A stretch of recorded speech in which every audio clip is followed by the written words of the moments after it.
found this sign in a thrift store, and unlike my family, which is bold and vibrant, this is pretty dull and boring. So we're going to do something about that. I think this colorful tile decoupage paper is going to add some much needed color to this sign. If you're tired of decoupage disasters with those pesky wrinkles, or even if this is a beginner project for you, in this video I'm showing the secret to a smooth, flawless finish every time. Stick around for pro tips that'll have your projects looking flawless without the frustration. We're going to gather up an iron, some clear coat, and we're just going to give this a try. This is my first time doing it, so let's see if it works as well as people say. What I want to do first is make this color consistent. I want a light color underneath the decoupage. So I've just got a little bit of white paint here. And I'm just going to paint it on to get a consistent color. Once this dries, I'm going to put a coat of clear coat on here, and then we'll be able to move on with the decoupage part.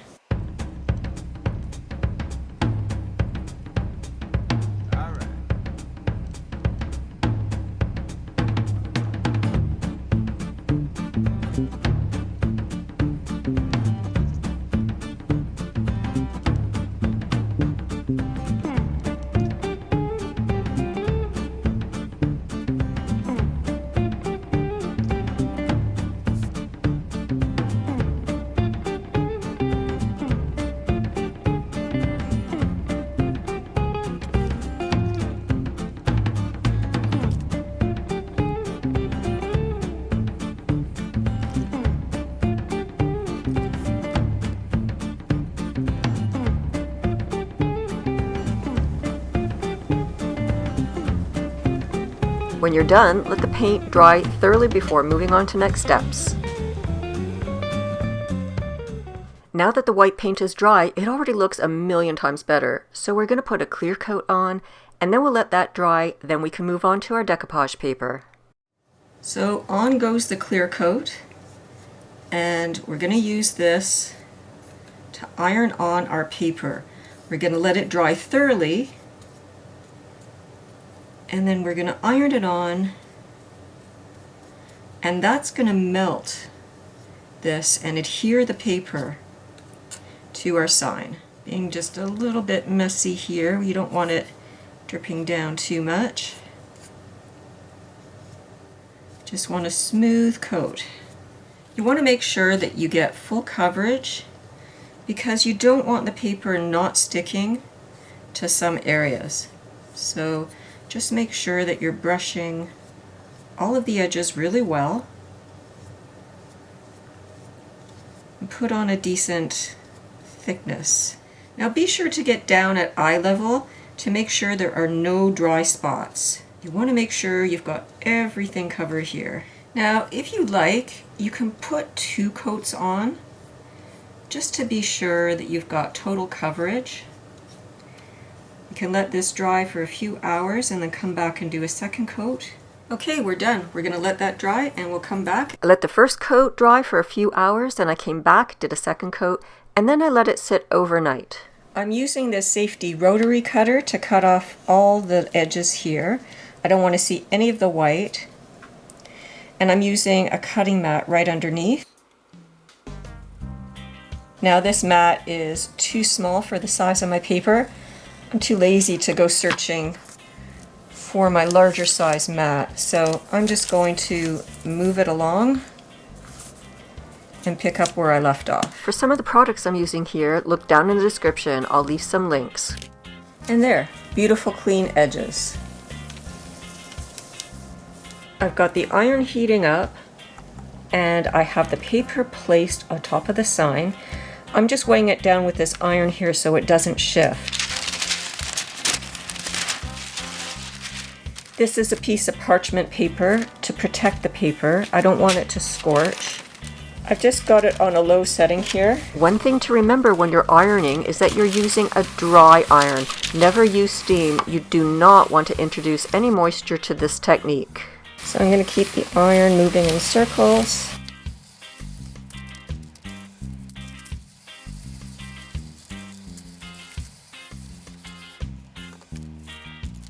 It is pretty stuck. So it doesn't take a lot of heat to melt it. pretty good. So I can move this off. And I'll move this back on. And I'll continue on. Now this cord is in the way, so you got to be careful that you don't scorch your cord. I'm just going to hold it with my other hand here. And I don't want to go over the part that doesn't have paper on it because I'm going to be seaming that.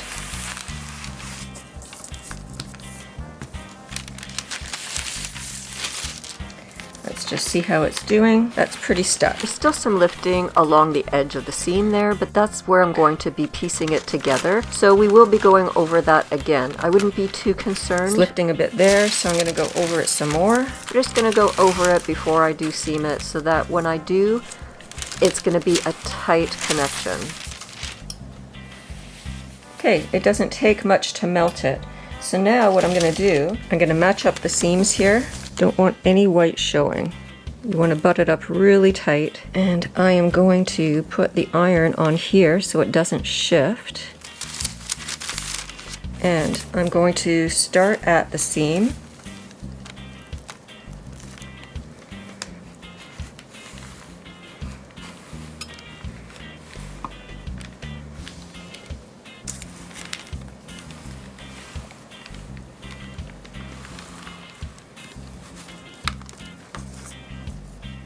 I'll just lift it and make sure that nothing has shifted. I don't want to see the white through.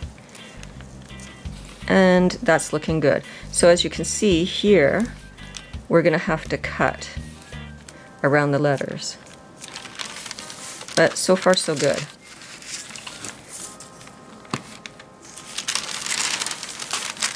So let's just go over the rest.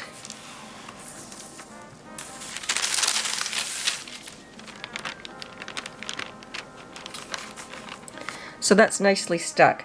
So what I'm going to do from here is I'm going to take some scissors and just cut away.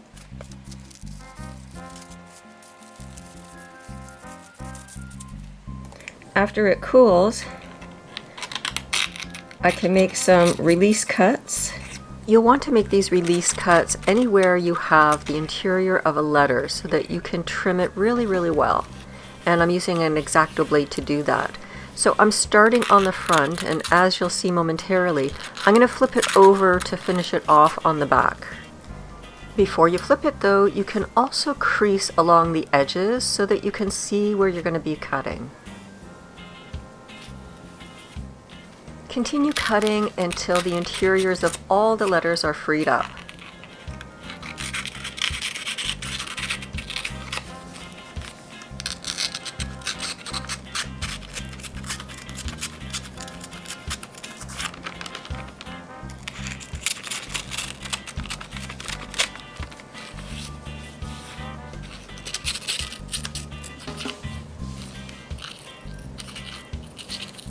From the center, you can notch towards each of the corners. So I'm going to continue the rest of these relief cuts. Now if you want, you can also cut away with your blade, but what I would do is I would turn it upside down. Then I'll ensure that I've got my self-healing mat underneath, and then I'm going to come along and I'll cut evenly with the bottom of that. What you don't want to do is tear away your rice paper, so I'm noticing that my knife blade here is just too dull. So a little later on, I'm going to switch it out for a fresh blade. And then you've got a nice even edge on the right side. So I'm going to ensure that I have a really sharp blade. This is a bit old, so I'm going to switch it out so it's nice and sharp, and I can continue doing that. Otherwise, you can take sandpaper and you're just going to sand downwards away from the edge. But because these corners are tricky to get into, it might be better just to get in there with a blade. So I'll leave that up to you. Now I didn't get a close-up of the family sign before I decoupaged it, but the letters are somewhat curved on the interior, so it's a bit difficult to cut around from the back side of it. As I'll show you later once I get a feel for this, I'm going to run the blade along that curve on this side so that I can release it once I cut from the back. I'm almost finished cutting all the little windows, and then I can move on. So now I'm going to ensure that I have a sharp blade. I'm going to swap it out. And let's flip it over.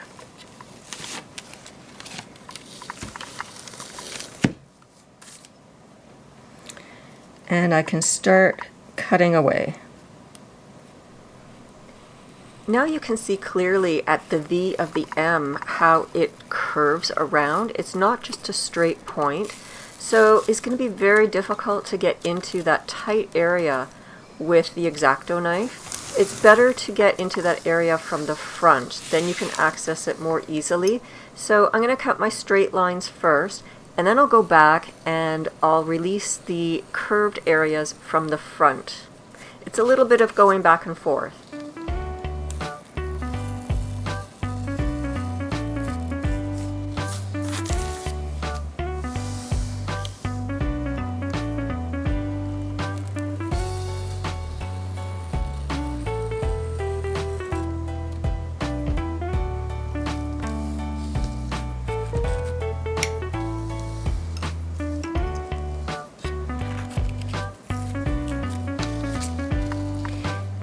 It gets a little bit tricky.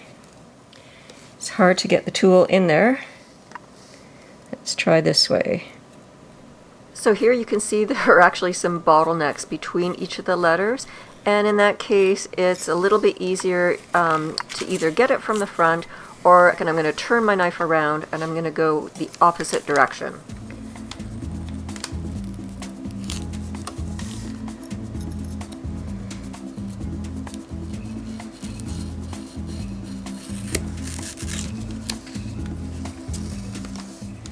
When you run into an area that's curved and it's difficult to get from the inside, you can tackle it from the outside.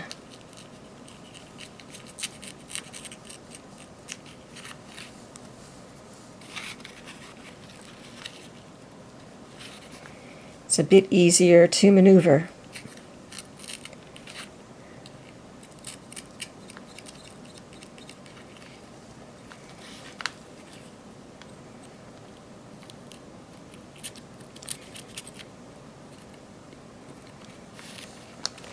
Then you can finish from the other side.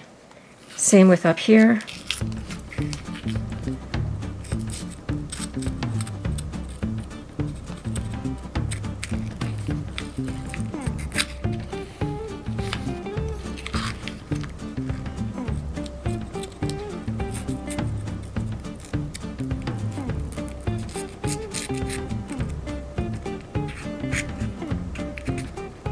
It takes a bit of patience, but sometimes slow and steady wins the race. If you happen to have any fibers that are showing because of the rice paper, there's a solution for that too, and this is where sanding really helps. What I've done here is I've got one of these nail files, and I've just put a really fine grit. I've taped it over. It's got a sticky back, and a downward motion. You can just clean that up. So when we're back, we're going to put a very thin coat of the clear coat on top to seal it, and we'll be done. Here's a reminder of how it looked before, and here it is now. From bland to beautiful. What a difference a little decoupage paper makes. If you like this project, don't forget to watch another video.